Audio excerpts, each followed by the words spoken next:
మా నాన్న కూడా స్వామి మాల వేసుకున్నారు. కన్ని స్వామిని చాలా అంటే చాలా స్పెషల్ గా చూస్తారు. 16వ సంవత్సరం అయితే శబరి స్వామి. అయ్యప్ప మాల వెనకాల ప్రతి ఒక్కదానికి ప్రత్యేక విశిష్టత ఉంటుంది. 3 సార్లు తిరిగి ప్రతి ఒక్క స్వాములు వెనకాల వెళ్తారు ఇడుముడి వెనకాల. హాయ్ అండి, బాగున్నారా అందరూ? Welcome back to our channel మీ ఆంధ్ర అమ్మాయి. ఇప్పుడైతే నేను మా ఊరి ఆంజనేయ గుడి దగ్గర అయితే ఉన్నానండి. స్వామి అన్నమాట ఇడుముళ్ళు ఈరోజు జరుగుతున్నాయి. ఎప్పుడు రామాలయం గుడి దగ్గర చేస్తారు, ఈ ఏడు ఆంజనేయ గుడి దగ్గర అయితే చేస్తున్నారు. ఇప్పుడైతే స్వాములతో స్వామి చుట్టాలతో గుడి అంతా నిండిపోయింది అనమాట. ఇదైతే మా ఆంజనేయ స్వామి గుడి. కార్తీక మాసం ప్రారంభం కాగానే చాలా మంది అయ్యప్ప దీక్షను చేపడతారు.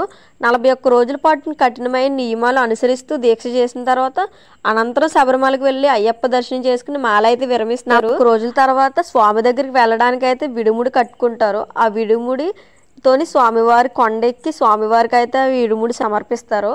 ఇంకా అదే అయితే జరుగుతుంది ఇక్కడ విడుముడి కట్టి కార్యక్రమమే. స్పెషల్ ఏంటంటే మా నాన్న కూడా స్వామి మాల వేసుకున్నారు. 41 డేస్ అలా కంప్లీట్ చేశారు. ఇప్పుడు కంప్లీట్ చేసిన వాళ్ళందరూ విడుముళ్ళు కట్టుకుంటున్నారు. కొన్ని స్వాములు అయితే కంప్లీట్ చేయలేదు అంట, అంటే 10 డేస్ లేట్గా వేసుకున్నారు. ఇంకా లోపలికి వెళ్ళిపోదాం. లోపలికి వెళ్తే అక్కడ మొత్తం కొబ్బరికాయలు వాటర్ తీసేసి కొబ్బరికాయ అందులో నెయ్యి పోయాలి కదా స్వామికి. ఆ నెయ్యితో అయితే స్వామికి అభిషేకం జరుగుతుంది. వీళ్ళు పట్టుకెళ్ళి నెయ్యితోని మాల వేస్తున్నారు కదా. మాల మనం ఫస్ట్ టైం లైఫ్లో ఫస్ట్ సారి మాలేస్తుంటే కన్నిస్వామి అంటారంట. ఆ కన్నిస్వామిని చాలా అంటే చాలా స్పెషల్గా చూస్తారు. ఎవరైనా సరే మాలేసుకుంటుంటే ఒక్క కన్నిస్వామి అన్నా ఉండాలి అని ఫీల్ అవుతారు. కన్నిస్వామి అంటే స్వామికి చాలా ఇష్టం అంట, అయ్యప్ప స్వామికి. ఈ కన్నిస్వాములను అందుకే చాలా స్పెషల్గా చూస్తారు. అయ్యప్ప స్వాములు అనగానే అందరికీ గుర్తొచ్చేది నల్ల వస్త్రధారణ, మెడలో మాల. అయ్యప్ప మాల వెనకాల ప్రతి ఒక్కదానికి ప్రత్యేక విశిష్టత ఉంటుంది. నలుపు రంగు దుస్తుల దగ్గర నుంచి మెడలో వాళ్ళు ధరించే మాల వరకు అన్ని ప్రాధాన్యత ఉంటుంది. కన్నిస్వామికి అయితే మెడలో బాణం గుర్తు కడతారండి. అలా ఒక్కొక్క స్వామికి ఒక్కొక్క గుర్తు అనమాట. అంటే ఫస్ట్ మాలేసుకున్న స్వాములందరికీ బాణం గుర్తే ఉంటుంది. రెండోసారి మాలేసుకున్న వాళ్ళకి కత్తి స్వామి అంటారు రెండోసారి మాలేసుకున్న వాళ్ళని. అలాగా మన 3rd టైం మాలేసుకుంటే ఒక గుర్తు, అలా 18 గుర్తులు ఉంటాయండి స్వామి మాలలోని.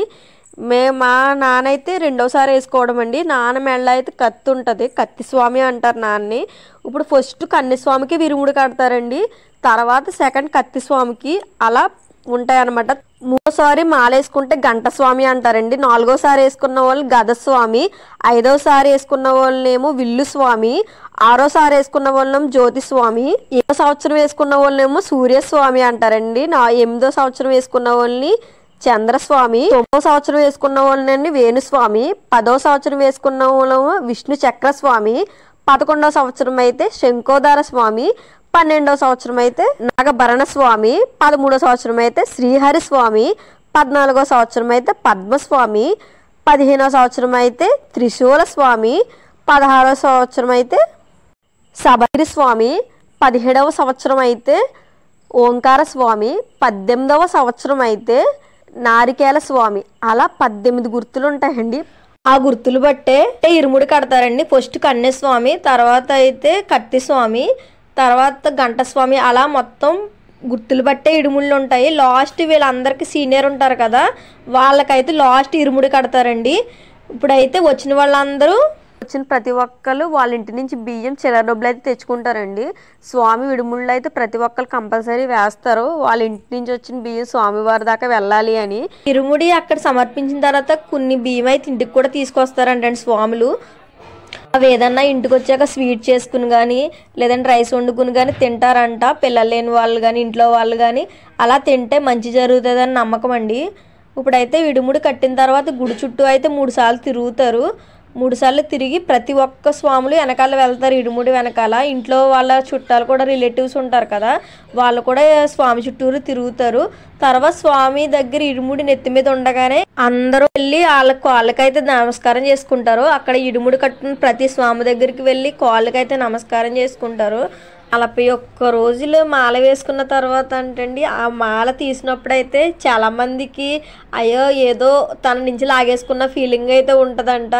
41 రోజుల తర్వాత 41 రోజులకి ఇంకా అలవాటు పడిపోతారు కదా స్వామి దగ్గర. ఇంకా మాల తీస్తుంటే కొంతమంది ఏడ్చిన సిచ్యువేషన్స్ కూడా ఉంటాయంటండి.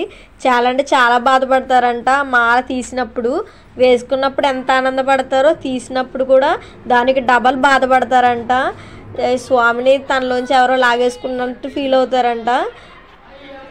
ఈ ఇరుముడి జరుగుతున్నంతసేపు కూడా అక్కడ ఉన్న వాళ్ళందరూ స్వాములు అందరూ అయ్యప్ప స్వామి భజన చేస్తూ ఉంటారు కదా, వినడానికి కూడా మనకు చాలా ఆనందంగా అనిపిస్తుంది అనమాట.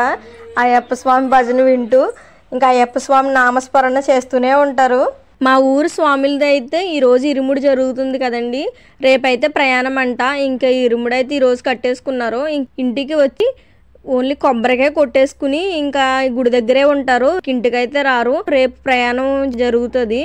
ఇంకా ట్రైన్కి అయితే వెళ్తున్నారంట వీళ్ళు అందరూ. ఇంకా ముందే టికెట్స్ అయితే బుక్ చేసేసుకున్నారు.